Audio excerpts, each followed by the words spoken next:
آپ کو یاد ہے چند روز پہلے ہی میں نے وہ حضرت موسیٰ علیہ السلام کا ایک واقعہ پڑھا تھا کہ حضرت موسیٰ نے کپڑے اتار کر پتھر پر رکھے تھے، پتھر لے کے بھاگا تھا یا نہیں؟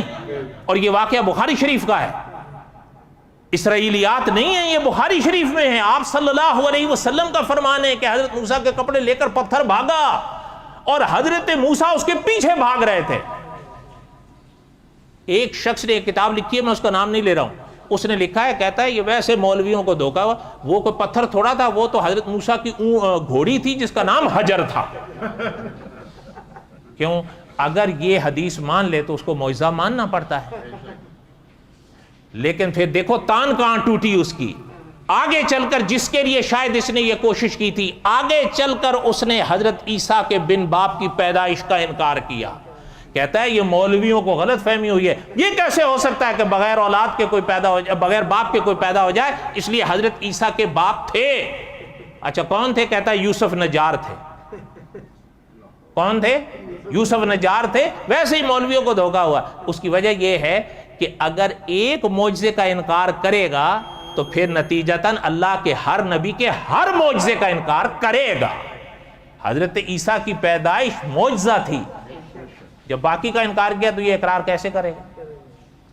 اچھا اس کا نتیجہ کیا نکلا؟ میں آپ سے پوچھتا ہوں، حضور کو معراج ہوئی یا نہیں ہوئی؟ جسم کے ساتھ ہوئی یا فقط خواب تھا؟ جسم کے ساتھ ہوئی تھی نا۔ انشاءاللہ یہ قصص الانبیاء کے آخر میں آئے گا، یہ حضور کا معجزہ تھا، اور علماء نے لکھا ہے حضور کے سینکڑوں معجزات میں سے جو 5 بڑے معجزے ہیں ان میں سے ایک تھا۔ لیکن نتیجہ کیا ہوا؟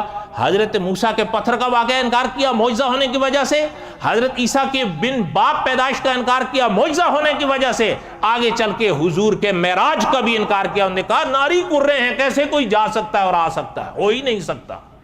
اچھا ہم پھر اسی بات پہ لوٹتے ہیں۔ مولانا امین اکاڑوی رحمۃ اللہ علیہ فرماتے تھے کس سے نہیں ہو سکتا؟ تجھ سے اور مجھ سے نہیں ہو سکتا، یا اللہ سے بھی نہیں ہو سکتا، بات پوری کرو نا۔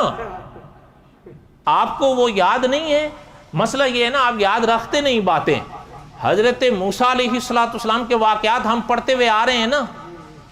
حضرت موسیٰ علیہ السلام کا مقابلہ ہوا تھا کہ نہیں جادوگروں سے؟ اچھا آپ کو یاد نہیں، میں نے خود کلام پاک کی آیتیں پڑھی تھیں کہ حضرت موسیٰ علیہ السلام کے سامنے جب جادوگروں نے سانپ پھینکے، رسیاں پھینکی، وہ سانپ بنے، اللہ نے خود قرآن پاک میں بیان فرمایا تو اس وقت سب میں نے پڑھ دیا۔ حضرت موسیٰ پریشان ہوئے تھے اور محترم کی پریشانی چہرے سے ظاہر ہوئی تھی۔ حضرت کا چہرہ ہی دیکھ کے تو جادوگر بھی حیران ہو گئے تھے کہ، اور جادوگر مان گئے تھے اس بات کو کہ یہ سامنے والی شخصیت جادوگر نہیں ہے۔ کیوں؟ اس لیے کہ وہ مان گئے تھے کہ بھئی ہم جادوگر ہیں، ہم کرتب دکھا رہے ہیں، اگر یہ بھی جادوگر ہوتے تو پریشان ہونے کی کیا ضرورت تھی؟ اپنا فن پیش کرتے۔ پریشان ہو رہے ہیں تو پتہ چل رہا ہے یہ جادوگر نہیں ہے۔ اس لیے جس کو کہتے ہیں معجزہ یا کرامات، یہ اللہ کا فعل ہوتا ہے۔